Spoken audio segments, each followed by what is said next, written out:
السلام عليكم ورحمة الله وبركاته. اللهم صل وسلم وبارك على سيدنا محمد وعلى آله وأصحابه وسلم. ازيكم حبايب؟ عاملين ايه؟ يا رب تكونوا بخير. أول حاجة رمضان كريم، كل سنة وانتم طيبين.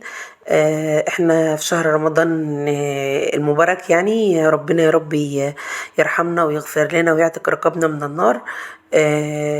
احنا النهاردة ان شاء الله هنعمل مع بعض فطار أول يوم رمضان. هنا انا هعمل رز معمر وفراخ. فطلعت الرز، فطلعت الفراخ من الفريزر وجبت الرز هعمله معاكم دلوقتي في صينيه المونيا كده. اللي عايزه تعمله بقى في بايركس ماشي، في برام ماشي، فخار، اي حاجه. المهم انا هعمله دلوقتي في صينيه.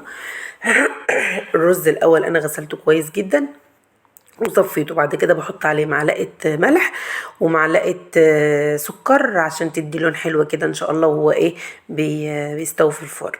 هقلب الملح مع والسكر مع الرز كويس جدا.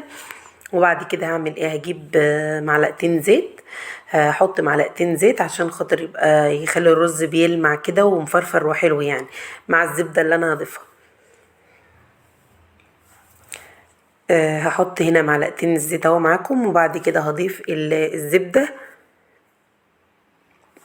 احط الزبدة وبعد كده اقلب كله ببعضه مع كويس يعني. احط الزبدة وبعد كده هقلب كله مع بعضه كويس. يعني نخليه كله يختلط مع بعضه كده. نقلب الصينية كلها، الرز في الزبدة بالملح بالسكر بالزيت. الاول كنا بنعمل ايه؟ الاول كان في طريقة بنعمل بيها الرز دوت. كنا بنحط الزبدة نفرشها في الارضية كده، في ارضية الصينية، وبعد كده نحط عليها الرز. لكن انا من يوم ما جربت الطريقة ديت، بقالي سنين وانا شغالة بيها يعني، ان انا اخلي الرز يختلط بالزبدة بكل الحاجات اللي انا حطاها كده، عشان يبقى كل الصينيه متوزعه شكل بعضها، ما لقيش في حته مثلا زبده وحته تانية. لا لا، هو ما شاء الله بيبقى كله بقى ما شاء الله اللهم بارك، طالع بيلمع ومفرفر وجميل جدا. وانا طبعا معلش ما لحقتش اقول لكم الخطوه ديت في الاول خالص. انا وانا باخد عيار الصينيه، بحط فيها الرز واحط الصباع بتاعي كده في نص الصينيه، وزي ما الاقي مقدار الرز اسيب قصاده فوق فاضي في الصينيه. هنا انا بضيف اللبن، واللي عايزه تضيف لبن بس تضيف، واللي عاوزه تضيف مثلا مع اللبن نص كوبايه ميه او كده، او كوبايه ميه مثلا تضيف. انا نفسي بضيف لبن وحبه ميه كده عشان خاطر الرز ما يبقاش تقيل قوي يعني، وممكن اعمله بلبن صافي. ندخل بقى على الحاجة التانية اللي احنا هنعملها. هنسخن صينية كويس جدا على النار، وبعدين هحط فيها الفراخ اللي انا متبلاها، تاخد صدمة من الجنبين قبل ما تدخل الفرن.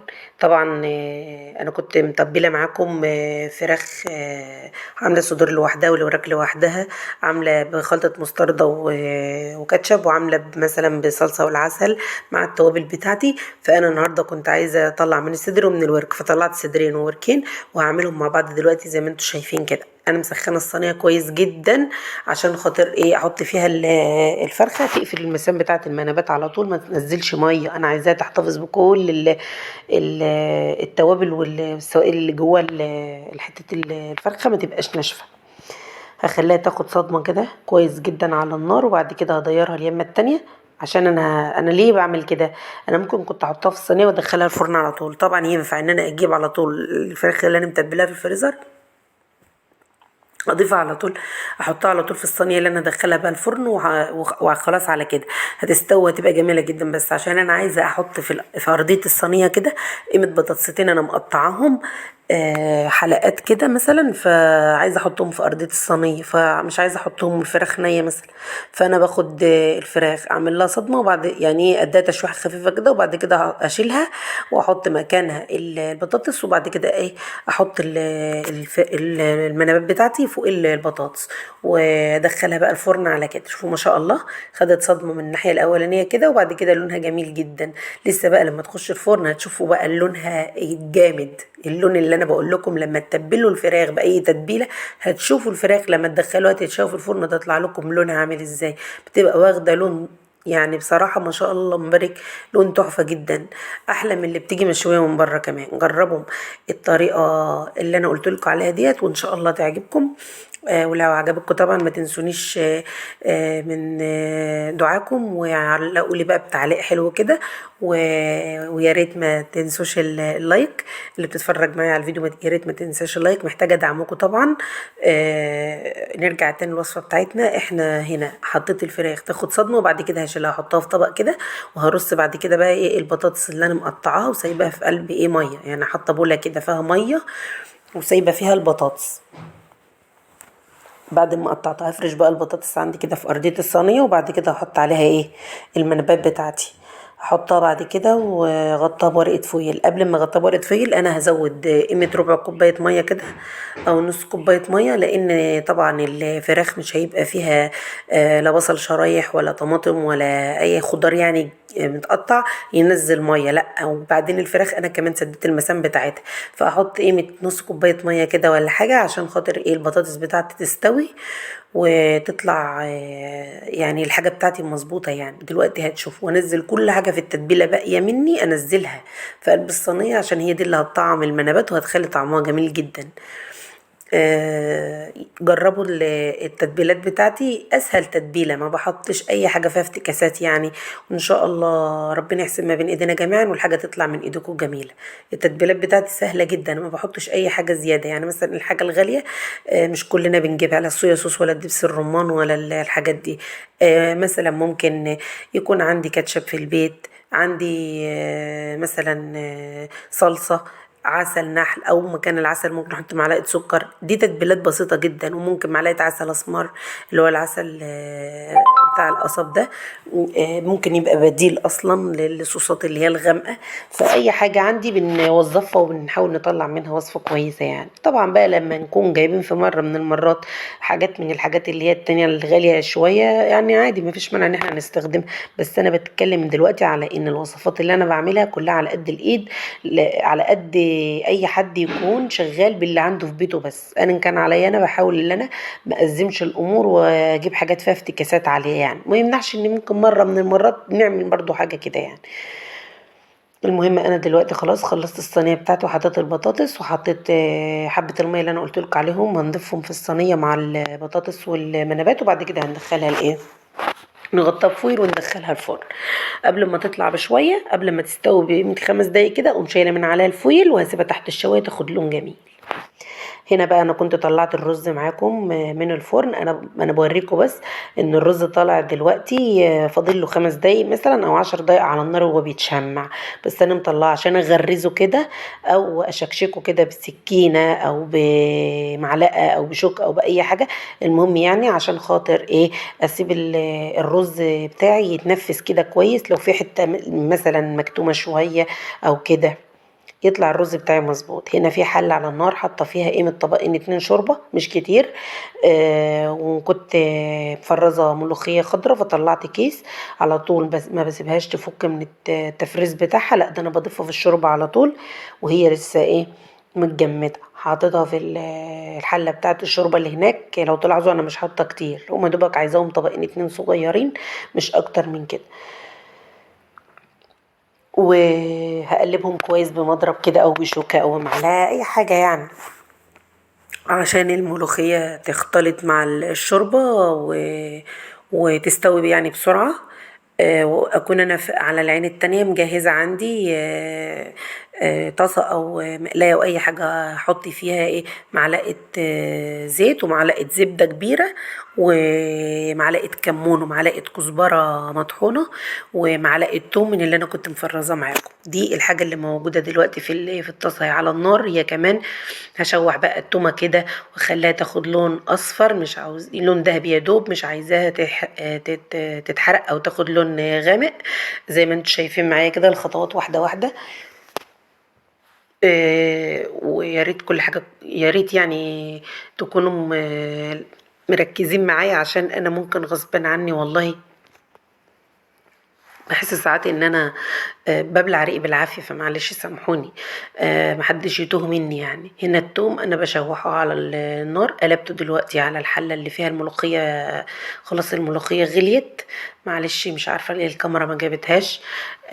بكون مقطعة طماطم صغيرة جدا، مقطعاها كده وحاطاه في طاسة مكان التقلية اللي انا قليتها دي، واخلي الطماطم دي تدبل كده على النار، وبعد كده هرسها بشوكة، وفي الاخر هضيف عليها مغرفتين ملوخية من اللي في الحلة، وبعد كده هقلبهم كلهم على بعض، وتبقى كده الملوخية بتاعتي جاهزة. اسهل حاجة واسهل اكل، واسهل يعني توضيب اكل في اقرب في اقل وقت ممكن يعني. انا ما خدتش في الاكل بتاعي دوت اكتر من يجي نص ساعة بالظبط. وده اللي انا كنت بقول لكم عليه، لما نبقى متبلين حاجات مثلا ومجهزينها في الفريزر، وبنطلع الحاجه، كل حاجه بتبقى سهله يعني. انا طلعت ملوخيه من الفريزر، وطلعت الفراخ متبله جاهزه لسه. ما كنتش لسه بقى مثلا لو انا ما عنديش الوقت الكافي اللي انا اعمل الاكل ده، يعني الحمد لله الحمد لله انجزت بسرعه جدا، وخلصت الحاجه بتاعتي في وقت قياسي جدا. وده اللي انا قصدي اقول لكم عليه والله. الملوخية هنا خلاص هتغلي، وبعد كده هغطي الحلة. انا ما بغطيش الملوخية خالص طول ما هي على النار، لحد ما اطفي عليها، بعد كده اغليها، بعد كده اغطيها. مع سامحوني ان اي كلمة اتبدلت بكلام تاني، لان الواحد فعلا مش مركز، مش عارفة ليه، حاسة ان انا عايزة انام. المهم يعني، الفرخاية خلاص طلعت من الفرن ما شاء الله اللهم بارك.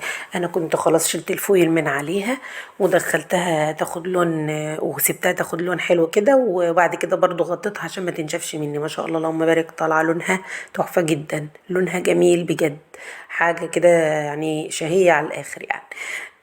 اسهل حاجة، ما تفتكسوش، ما تقعدوش تدوروا على حاجة تتعبكم. اسهل حاجة التتبيلة بتاعتنا.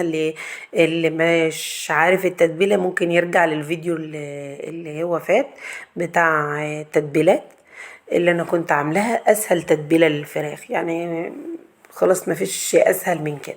والرز بتاعي ما شاء الله اللهم بارك طلع اهوت. خلاص كده انا اعتبر خلصت الاكل بتاعي، طفيت على اكل كله. الملوخيه جهزت، والرز جهز، والفراخ جهزت، وكنت كمان عامله بطاطس. يعني كل الاكل ما خدش مني اكتر من نص ساعه بالظبط. ده اللي انا كنت بقول لكم عليه والله، ان باقل القليل ربنا بيبارك. وزي ما انتم شايفين معايا يعني، هنا انا كنت عملت عصير برضو من هنا، كنت مفرزه معاكم. اللي كنت مفرزه فراوله وموز، فطلعتهم وحطيت عليهم قيمه كوبايه لبن كده، وضربتهم مع بعض. ما شاء الله اللهم بارك طالع جميل جدا. جايبه فوانيس من اللي هي الاكليريك ديت، برضو حاجه جميله كده عشان خاطر نفرح بها اولادنا. بحط هنا التمر في الفوانيس الاكليريك دي، شكلها جميل قوي، ينفع نحط فيها مكسرات، ينفع نحط فيها كنافه طبقات، كيكه، اي حاجه. هي يعني لها كذا فكرة ممكن نعملها بيها يعني. وكمان يعني هي حلوة تفرح الأولاد يعني والله، وإحنا كمان فرحانين بشكلها، شكلهم بالظبط.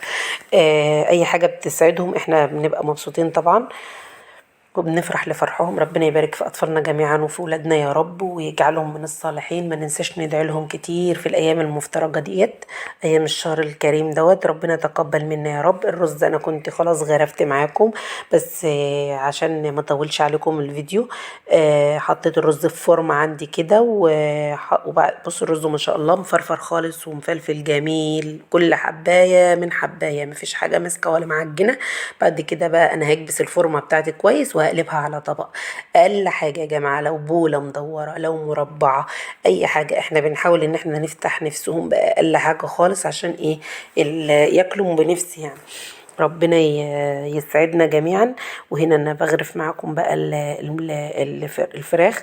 هنا خدت المناب، وبحط معاه شريحتين بطاطس، انا مش مكتره، ده هما بطاطستين بس، احطهم في الصينيه مع الفراخ، وكله مستوي ني في ني، مانيش حاطه ولا صلصه ولا حاطه اي حاجه تاني. ومضفتش طبعا لا زيت ولا اي حاجه في الفراخ وانا بعملها، لان انا كنت اصلا ضايفه لها معلقتين زيت في التتبيله، فمش محتاجه مني اي حاجه خالص. ما شاء الله مبارك، الحاجه طالعه روعه. ويا ريت تجربوها، وان شاء الله لو عجبتكم عرفوني، ما تنسونيش من دعاكم. ربنا يا رب يجعلنا كده يا رب عونا لبعض، واغفر لنا وسامحنا. وما تنسوش طبعا احنا في شهر كريم، نجتهد في الطاعات والعبادة. يعني احنا بنصوم ندعي ربنا كتير، نقرأ القرآن، نتسابق يعني في الطاعات، نحاول ان احنا يعني نغتنم الفرصة وناخد أجر كبير جدا في الشهر ده. ربنا يا رب يتمه لنا على خير كده، ويغفر لنا ويسامحنا ويعتق رقابنا من النار، اللهم امين. طبعا الكاميرا ظالمه بجد والله. لون الملوخيه لونها اخضر وتحفه ما شاء الله، اللهم بارك. مش عارفه هي المكان في اللي انا كنت بصور فيه هنا على الترابيزه اللي كنت احط عليها الاكل، الإضاءة فيها مش كويسة خالص، فمطلعاها لونها مش حلو.